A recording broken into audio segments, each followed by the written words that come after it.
सांगाल दादा तुम्ही शिवजयंतीनिमित्त वेगवेगळ्या कलाकृती छोट्या-छोट्या वस्तूंवरती साकारताय. काय कल्पना होती यामागची?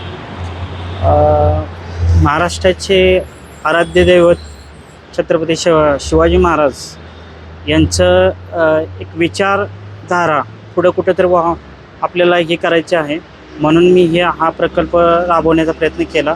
ह्याच्यातून अनेक प्रबोधनात्मक कार्यकृती, कलाकृती आणि सामाजिक दृष्टीतून पण काही गोष्टींचे पण मी हे केलेलं आहे त्याच्यात. आणि सर्वप्रथम तर मी शिवाजी महाराजांच्या जयंतीनिमित्त साधारणतः 35 वस्तूंच्यावर, एक नैसर्गिक वस्तूंच्यावर मी ही कलाकृती केलेली आहे. कुठल्या वस्तू आहेत साधारण आणि किती वेळ लागतो या वस्तूवर? सर्वप्रथम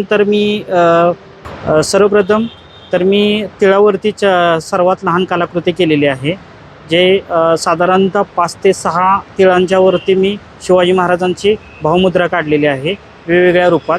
आणि त्याच्यानंतर मी आपले छोटेसे शेवई वगैरे असते त्याच्यावरसुद्धा काढलेलं आहे, कडधान्यांच्यावर काढलेलं आहे.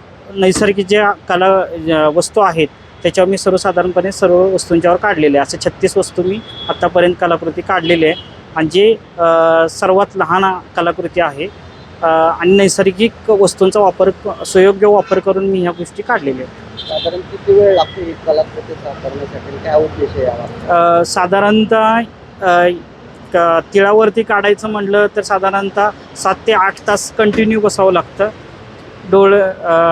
डोळेची एकाग्रता आणि कलेचे समीकरण पूर्णपणे जुळवून त्या गोष्टी कराव्या लागतात. त्यामुळं साधारणतः 7 ते 8 तासपर्यंत एक कलाकृती होती. काय भावना होती या मागची तुमची? भावना म्हटली तर शिवाजी महाराज एक युगातील एक अशी व्यक्ती होती की त्या युगातील फार मोठं व्यक्तिमत्व होतं.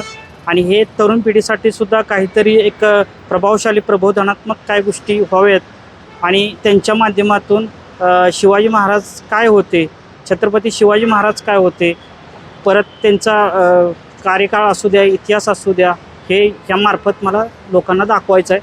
आणि ह्या कलाकृतीतून लहान व्यक्तीपासून ते मोठ्या व्यक्तीपर्यंत सर्वांना काहीतरी संदेश जावा, प्रबोधनात्मक काय विचार करावे आणि त्यांच्या दृष्टिकोनातून शिवाजी महाराजांना माझा एक मानाचा वंदना म्हणून मी ही छत्रपती शिवाजी महाराजांची ही कलाकृती केली. नाव सांगा तुमचं. माझं नाव सुरेश शंकर जाधव.